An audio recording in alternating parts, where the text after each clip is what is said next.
Fantastica.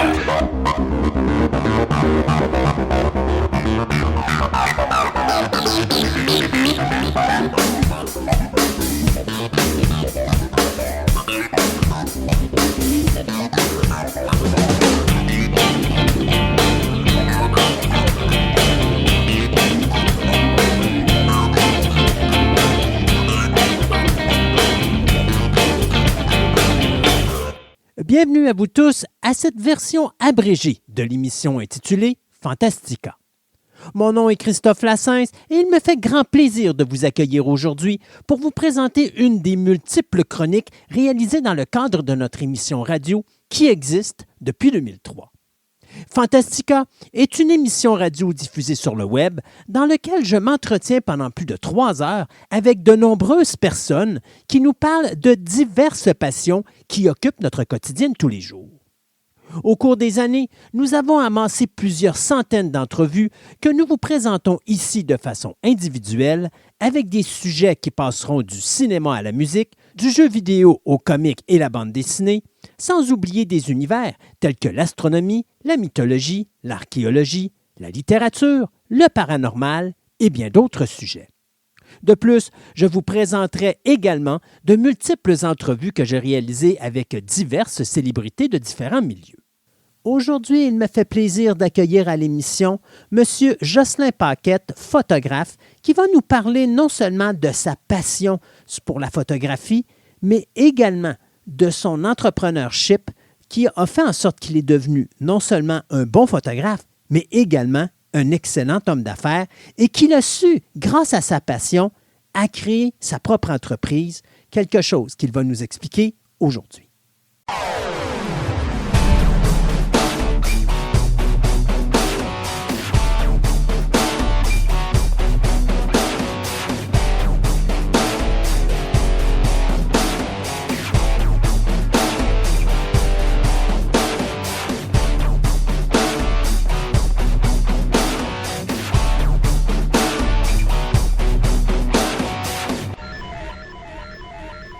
Fantastica est une émission qui parle de passion. Et aujourd'hui, j'ai tout un passionné avec nous. On ne parle pas juste une passion en général, c'est un individu... Écoute, Jocelyn, en toute sincérité, je ne pensais pas que je trouverais un jour un individu qui avait plus de passion que j'en avais moi dans ma vie, parce que j'en ai fait des choses. Et toi aussi, je me rends compte, on en a parlé tantôt un petit peu avant de rentrer en ondes, à quel point tu as fait une panoplie de choses pour arriver à ce que tu as aujourd'hui. Alors, bien sûr, je suis avec M. Jocelyn Paquette, qui est le propriétaire de l'entreprise Les Archives du photographe. Mais c'est un individu ou un chroniqueur, parce qu'on va appeler ça comme ça doit être, c'est un de nos chroniqueurs, qui va nous parler de photographie et qui va nous parler d'histoire. On va mixer les deux ensemble. Mais aujourd'hui, on fait une entrevue de présentation. On va apprendre qui est M. Jocelyn Paquette. Jocelyn, bonjour.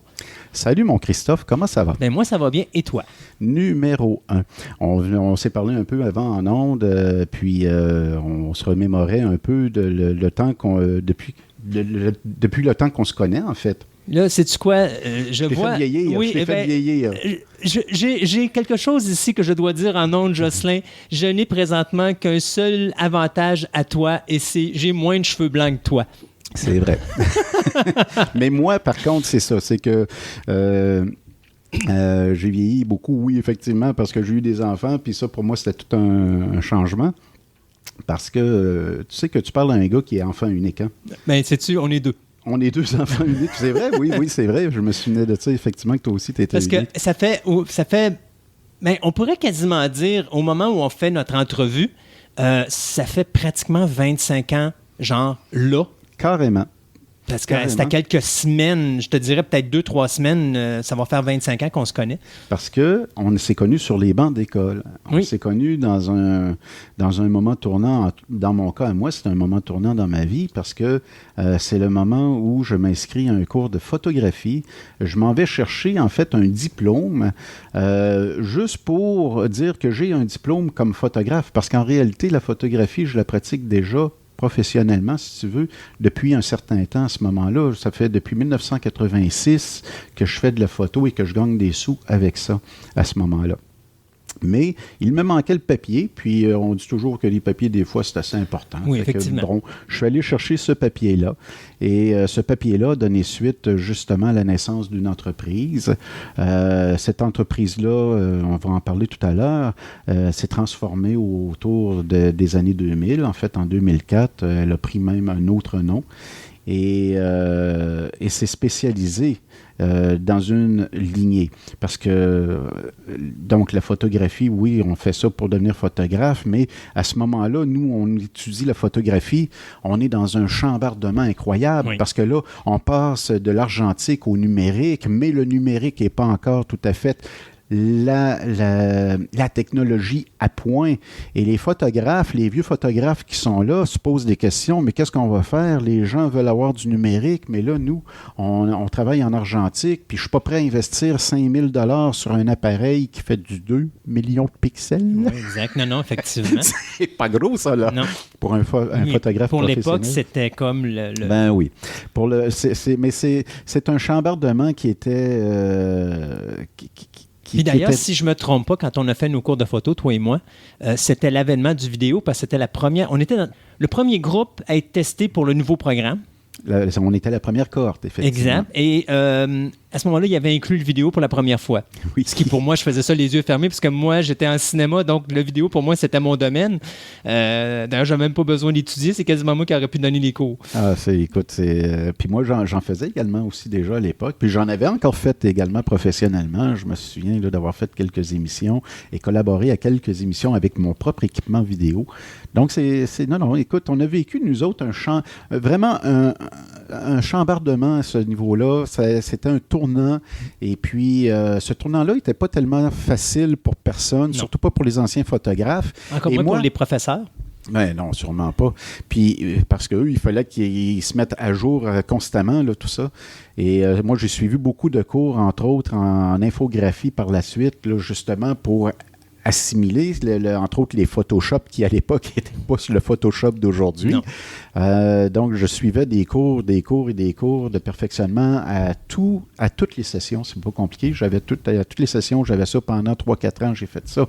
Écoute, puis ça a donné de bons résultats, malgré tout. Là, maintenant, je me débrouille assez bien. Et je suis capable maintenant de faire plus sur un ordinateur que de simplement peser sur le piton Power. C'est bon, ça.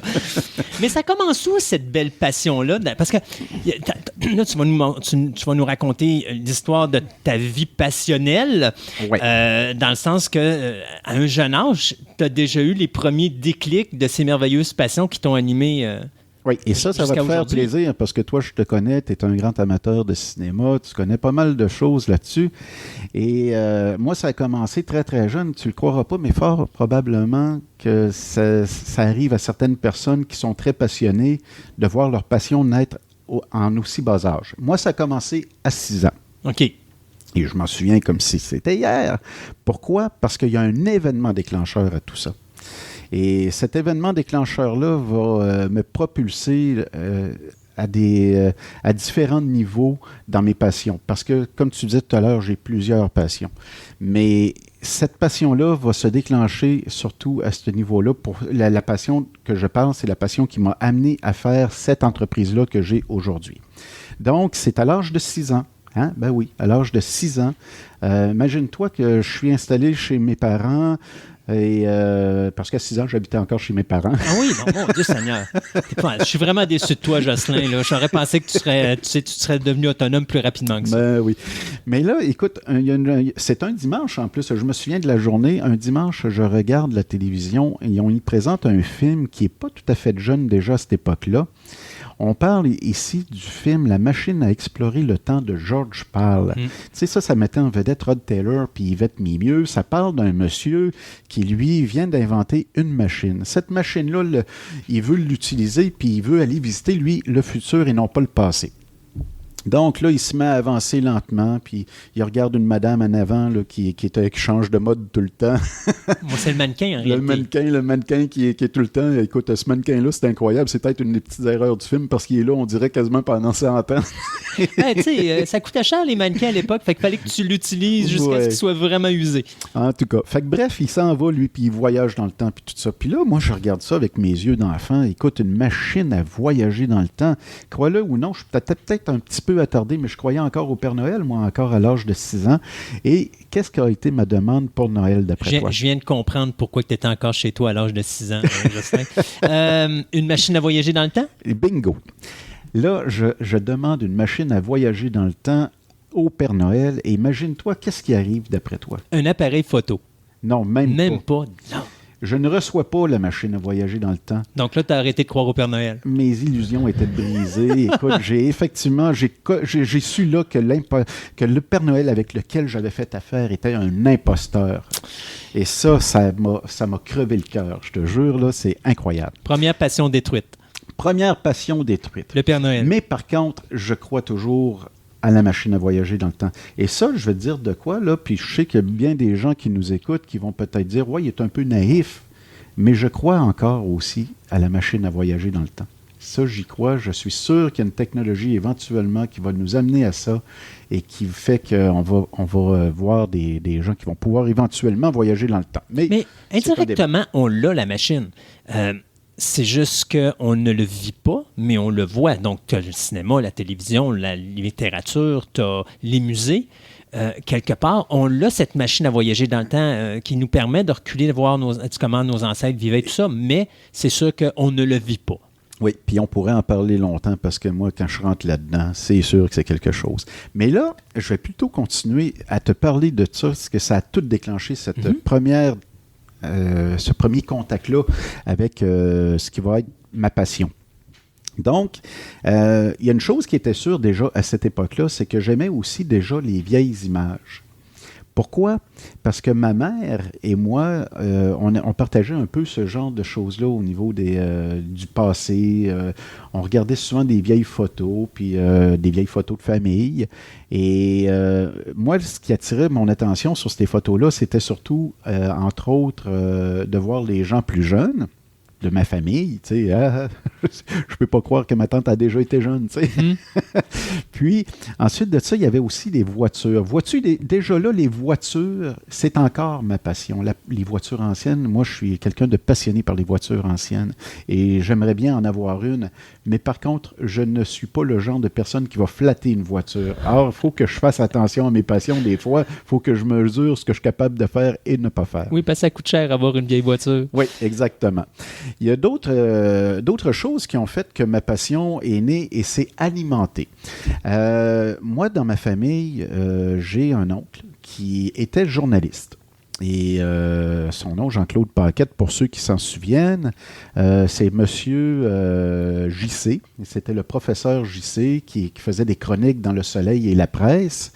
Et ça lui a ouvert aussi des portes pour écrire justement ses énigmes en livre.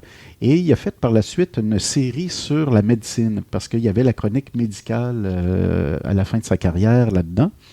Et moi, de voir quelqu'un qui écrivait, je trouvais que ça avait l'air d'un métier intéressant, passionnant encore une fois. Et ça, encore là, ça vient se mettre en moi, cette chose-là. Tu sais, je me dis, photo, écriture, tu sais, il commence à avoir des liens, là, tu sais, machine à voyager dans le temps.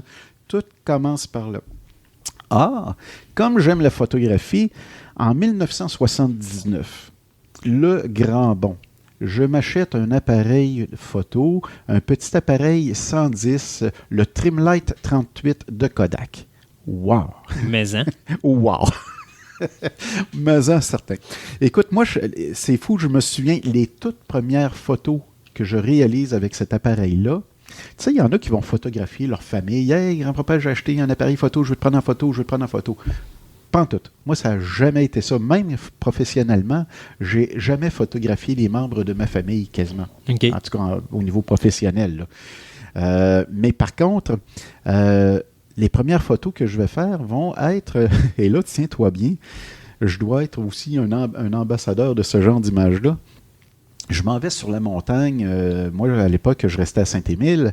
Je m'en vais sur la montagne et là, je m'installe. Et là, je commence à faire, imagine, un clic vers la ville. Là, je me déplace légèrement. Je fais un autre clic, toc. Je fais un autre clic, toc. Pour faire une photo panoramique. J'ai fait le montage de cette photo-là par la suite et c'est effectivement, ça donnait un panoramique. Écoute, là, à ce moment-là, j'ai 14 ans. Je fais avec mon premier appareil photo puis mon premier film, un panoramique. Ensuite, je vais photographier les voitures de mes parents puis des choses comme ça. Donc, encore là, toutes les choses qui me passionnent. Donc, la photo, vraiment, c'est le point déclencheur de mes passions à ce niveau-là. Par la suite, bien sûr, bon, là, je te disais que j'avais 14 ans à ce moment-là, mais il y a des études qui s'en viennent là, également un peu plus tard. Donc, je vais suivre, moi, des cours en lettres au cégep François-Xavier Garneau. Ça, c'est le genre de cours qu'on prend quand on ne sait pas dans quoi qu'on veut vraiment s'en aller. Et moi, c'était très dur de savoir dans quoi je voulais m'en aller. Il y avait plein de choses qui me passionnaient. Je te jure, même au niveau des études, il y a plein de choses qui me passionnent. Parce que à la base, je suis quelqu'un qui aime faire des recherches. Je suis un recherchiste. Or, je ne savais pas vraiment dans quoi aller, mais par contre, les lettres, il y avait quelque chose qui m'attirait là-dedans, c'était le cinéma. Parce qu'on pouvait, en lettres, aller plus dans le secteur du cinéma, et c'est ce que j'ai fait. Québec est reconnu pour, au niveau des cours de cinéma, en scénarisation et en choses comme ça, on n'est pas très actif sur la production, on est plus actif sur la pré-prod. Surtout à Québec, parce que c'est... puis ça, je l'ai vécu, parce que à Québec, c'est plus des pédagogues qui nous donnent ce genre de cours-là. Et quand tu vas juste à Montréal, moi, j'ai étudié le cinéma à l'Université de Montréal. Et là, j'étais vraiment avec Marcel Jean, j'étais avec des gens qui, tu sais, des gens qui sont dans le domaine du cinéma, qui nous enseignent le cinéma. Et c'était très intéressant. Donc, je viens de le dire, j'ai suivi aussi un cours de cinéma à Montréal, à l'université. Et par la suite, je reviens à Québec. Et là, finalement, après quelques... Je travaille un peu tout ça. Puis, finalement, je décide d'orienter ma carrière vers la photographie. Donc, je cherche un cours de photographie et ça se donne justement ici à Charlesbourg. Ça se donnait à l'époque à la polyvalente de Charlesbourg, des cours pour adultes. Oui, ils appelaient ça, eux autres, le centre professionnel du trait carré. C'était les cours pour adultes, mais il y avait également les cours de jour, parce que moi, je ne sais pas si tu te souviens... Bien, la première année, on a suivi ensemble, puis après ça, tu as shifté le jour, alors que moi, j'ai continué de soir. Exactement, parce que j'avais des obligations familiales. J'étais déjà papa à l'époque. Et je devais quand même consacrer un peu plus de temps au niveau de la famille. Donc, j'avais fait ce switch-là. Fait que moi, j'ai eu la chance de connaître l'équipe de soir et l'équipe de jour en photographie. Puis ça, ce moment-là, bon, nous, on en parlait tout à l'heure, c'est un moment quand même assez bizarre parce qu'il se passe plein de choses au niveau de la photographie. On sent qu'il y a quelque chose qui s'en vient au niveau du numérique, mais ces choses-là, bizarrement, sont retardées en raison d'une guerre qui se passe dans le Golfe Persique. Bizarrement, ça retarde les recherches à ce niveau-là. Or, il y a comme un grand trou, là, à un moment donné, où les gens ne savent pas trop quoi faire. Puis moi, ben, à ce moment-là, je me pose des questions. Là. Je me dis, écoute, si je m'en vais en photographie, dans quoi je m'embarque, puis tout ça? Parce qu'il faut comprendre qu'il formait 40 photographes par année. C'est énorme. Surtout qu'il y en a peut-être là-dedans 2, 3 qui vont faire une carrière. Puis encore là, on est vraiment dans un gros pourcentage. Puis je pense que notre groupe était probablement puis on parle de groupe de soir, là. C'était le groupe où je pense qu'il y avait le plus de possibilités d'avoir des gens qui allaient faire carrière dans ce domaine-là. Puis si je ne me trompe pas, je pense que de tous ces gens-là, il doit en rester 2. Toi et puis une autre personne que je connais. Moi, j'ai été dans le domaine pendant 12 ans, mais à un moment donné, j'ai pris ma retraite du milieu. Dans le cours du soir, je sais de qui tu parles. Tu parles sûrement de France Bouchard. Donc, on avait... de Julie Bouchard. Exactement. Ces deux-là. Puis aussi notre ami Luc Bergeron, qui est... moi, mais Luc n'était pas dans notre groupe le soir. Il était dans mon groupe à moi le jour. Il était dans le groupe de jour. Puis je sais qu'il y en avait une autre aussi qui à cette époque-là, était dans le coin de Sainte-Anne-de-Beaupré, qui s'était ouvert son studio, exactement, que je ne sais pas si elle est encore en domaine de la photo, elle non plus. Là. Tu sais que là, tu es en train de me faire pratiquer la mémoire des noms. Hein?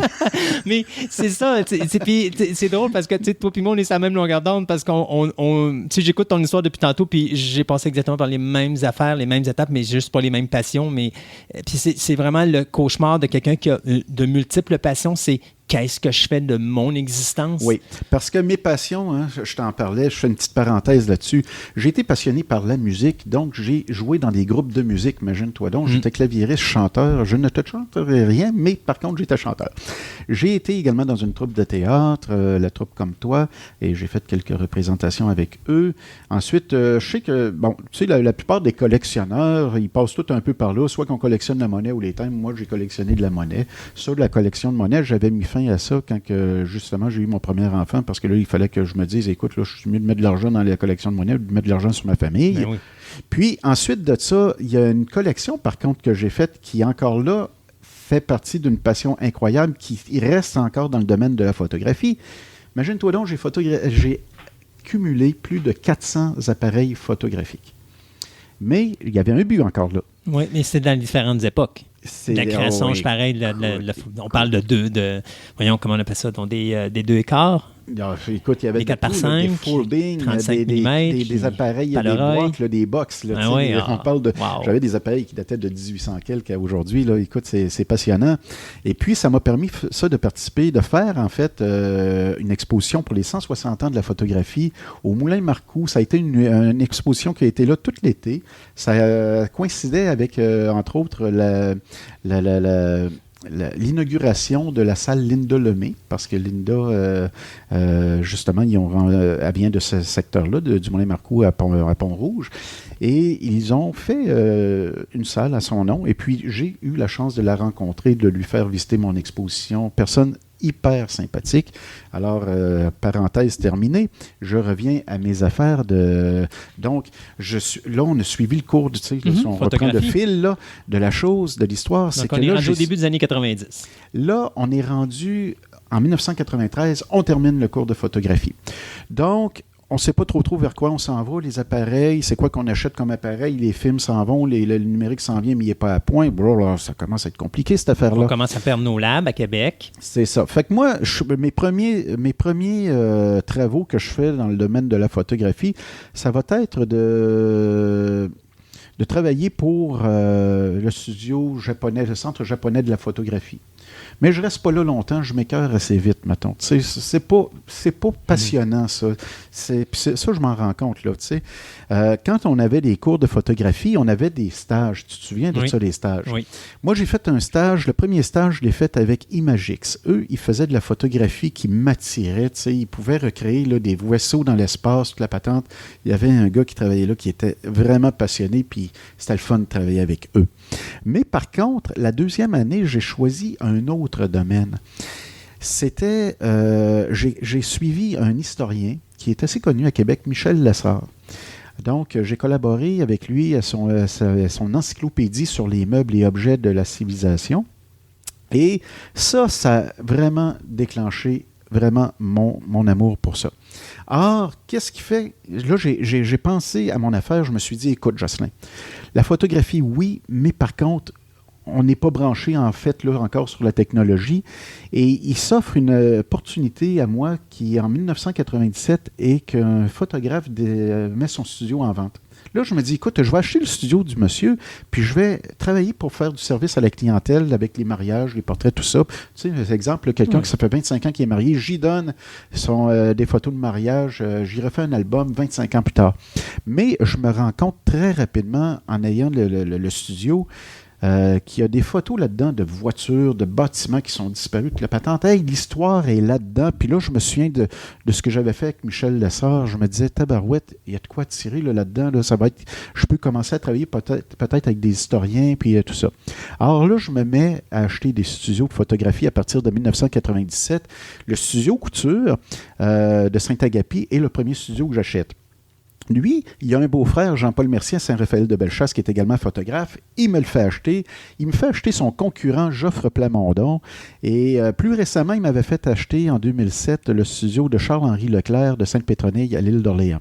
Finalement, Jocelyn, ce que tu es en train de dire, c'est qu'au lieu de devenir un photographe standard, tu as décidé d'acheter à compétition.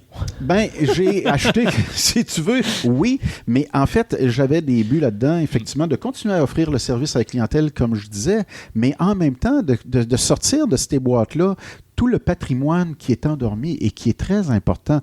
Et là, je vais acheter comme ça une dizaine de studios de photographie par la suite. Je vais acheter des fonds professionnels, oui, mais je vais aussi acheter des fonds d'amateurs. Je vais même aller sur des sites d'enchères comme eBay, pour ne pas se le cacher. eBay, sur lequel je vais aller chercher des photographies de Québec qui ont été prises par des touristes qui étaient venus ici à Québec dans les années 50, 40, 60. Et je vais bâtir comme ça ma collection. Juste pour, excuse-moi de te couper, mais est-ce que tu achètes les photos ou tu achètes les négatifs? J'achète les négatifs. Oui, parce qu'au niveau du droit d'auteur, c'est la personne a le droit de faire de quoi avec les négatifs, mais pas avec les photos. Exactement. Donc, moi, tout ce que j'ai, ça repose sur des plans films. Tout le temps. Donc, c'est vraiment les négatifs, les diapositives, les Super 8. Oui. C'est ça. Et là, toutes ces images-là, je vais acheter ça, je vais bâtir une énorme collection. On parle... présentement, au moment où on se parle, je possède entre un négatif et 10 millions de négatifs. Il y a un chiffre là-dedans qui est le chiffre, mais là, je ne sais pas lequel. Et donc, il y a des gens qui, suite à ça, qui savent que j'ai collaboré à beaucoup de livres, que j'ai collaboré au cinéma, que j'ai collaboré à différents sites sur l'Internet et tout ça.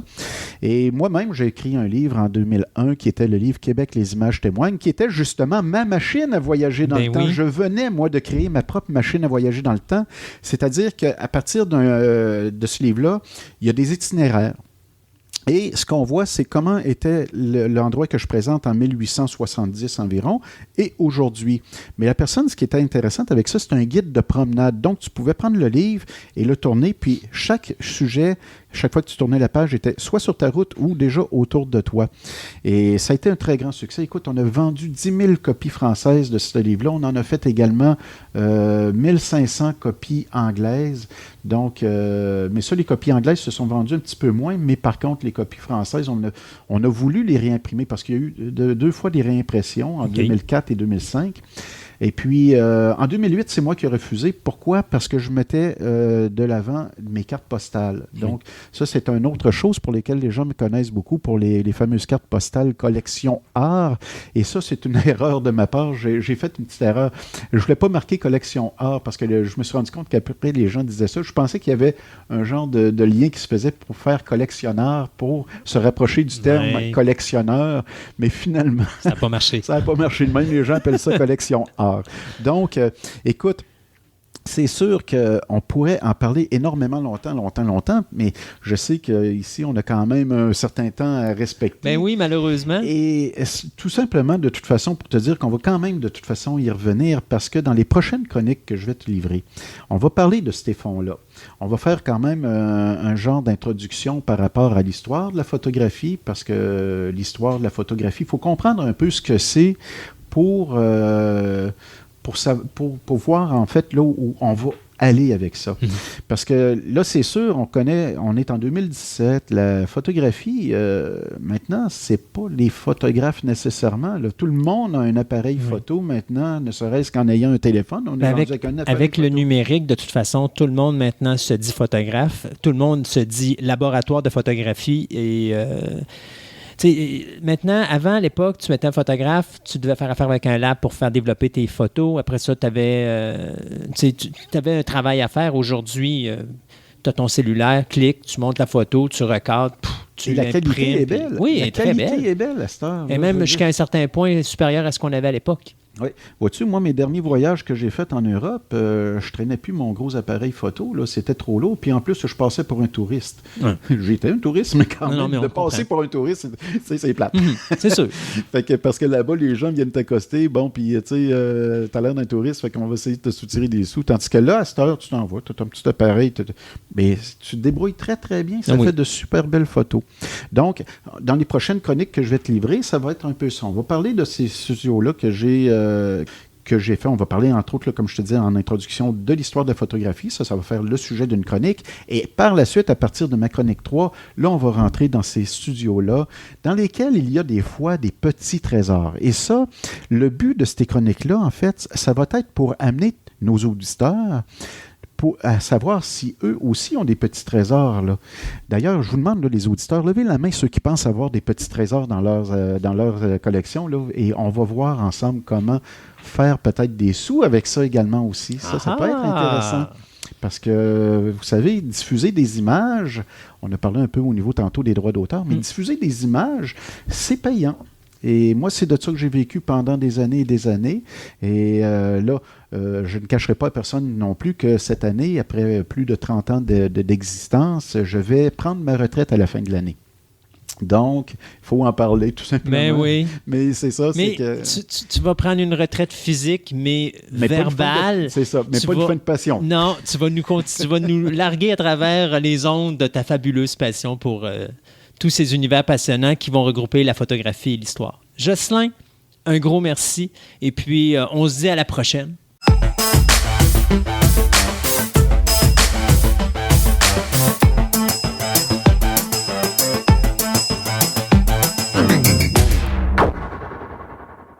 C'est déjà tout pour cette émission abrégée de Fantastica. Si vous désirez nous suivre, vous pouvez écouter notre programme de 3 heures qui est diffusé une fois ou 2 semaines, et ce, en vous inscrivant gratuitement à notre page Facebook de Fantastica Radio Web afin de connaître les dates de diffusion des nouvelles émissions. De plus, il vous est possible de vous rendre sur notre site web au www.fantasticaradioweb.com, Fantastica avec un K, afin d'obtenir plus d'informations sur cette émission, mais également sur mon podcast Programme Double, dans lequel je vous parle de la création de divers films qui ont marqué l'histoire du cinéma. Je vous remercie de votre écoute et je vous invite à nous rejoindre de nouveau ici même afin d'écouter notre prochaine édition abrégée de Fantastica.